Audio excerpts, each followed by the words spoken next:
Hello friends, welcome to ఈ teacher YouTube channel. My name is Varaprasad. Friends, ఈరోజు ఈ వీడియోలో మన డైలీ లైఫ్ కాన్వర్సేషన్లో హెల్ప్ అయ్యేటటువంటి one of the important and useful spoken English concepts known to have plus V3 గురించి explain చేయబోతున్నాను. ఈ known to have plus V3ని మనం ఎలాంటి సిచ్యువేషన్లో యూజ్ చేస్తామంటే, ఏదైనా ఒక సబ్జెక్ట్ ఏమి చేసినట్టు తెలుసు, ఏదైనా ఒక సబ్జెక్ట్ ఏం చేసినట్టు తెలుసు అంటే ఒక పర్టికులర్ పర్సన్ ఎలా తెలుసు అని తెలిపే సందర్భంలో యూజ్ చేయాల్సి ఉంటుంది. అండ్ స్ట్రక్చర్ వచ్చేసి subject plus am is or known to have V3 an object. As always here we have B forms.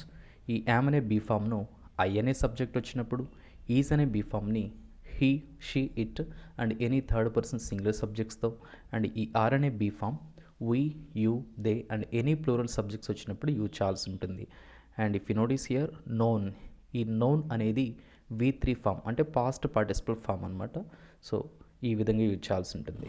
Okay friends, ఎగ్జాంపుల్స్లోకి వెళ్దాం. నెంబర్ 1 ఎగ్జాంపుల్, అతను వారికి సహాయం చేశాడని లేదా సహాయం చేసినట్టు తెలుసు.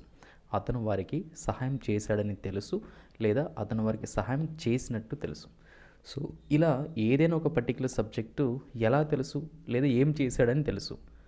మీరు నోటీస్ చేసినట్లయితే అతను అనే ఒక సబ్జెక్ట్ వారికి సహాయం చేశాడని తెలుసు లేదా సహాయం చేసినట్టు తెలుసు. సో ఇలా ఒక పర్టికులర్ పర్సన్ ఏ విధంగా తెలుసు అని తెలిపే సందర్భంలో ఈ known to have plus V3 అయితే యూజ్ చేయాలి. మరి దీన్ని ఇంగ్లీష్లో he is known to have helped them, he is known to have helped them అంటే అతను వారికి సహాయం చేశాడని లేదా చేసినట్టు తెలుసు. సెకండ్ ఎగ్జాంపుల్, వారు అతనిని మీటింగ్లో సపోర్ట్ చేశారని తెలుసు. వారు అతనికి మీటింగ్లో సపోర్ట్ చేశారని తెలుసు. సో ఈ స్టేట్మెంట్లో కూడా వారు అనే ఒక పర్టికులర్ సబ్జెక్ట్ ఏం చేశారని తెలుసు, అతనికి మీటింగ్లో సపోర్ట్ చేశారని తెలుసు. సో ఇలా ఏదైనా ఒక పని చేశారని తెలుసు అని తెలిపే సందర్భంలో యూజ్ చేస్తాం. మరి దీన్ని ఇంగ్లీష్లో they are known to have supported him in the meeting, they are known to have supported him in the meeting అంటే వారు అతనికి మీటింగ్లో సపోర్ట్ చేశారని తెలుసు. థర్డ్ ఎగ్జాంపుల్, రఘు సమయానికి ప్రాజెక్ట్ని పూర్తి చేశాడని తెలుసు. రఘు సమయానికి ప్రాజెక్ట్ని పూర్తి చేశాడని తెలుసు.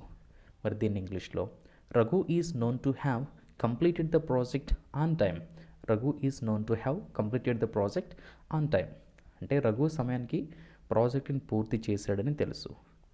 ఫోర్త్ ఎగ్జాంపుల్, ఆ కాలేజ్ విద్యార్థులను హెరాస్ చేసిందని తెలుసు. ఆ కాలేజ్ విద్యార్థులను హెరాస్ చేసిందని తెలుసు. దీన్ని ఇంగ్లీష్లో the college is known to have harassed the students, the college is known to have harassed the student అంటే ఆ కాలేజ్ విద్యార్థులను హెరాస్ చేసిందని తెలుసు. నెక్స్ట్ ఎగ్జాంపుల్, అతను తన అప్పులన్నీ క్లియర్ చేసినట్లు తెలుసు. అతను తన అప్పులన్నీ క్లియర్ చేసినట్టు తెలుసు.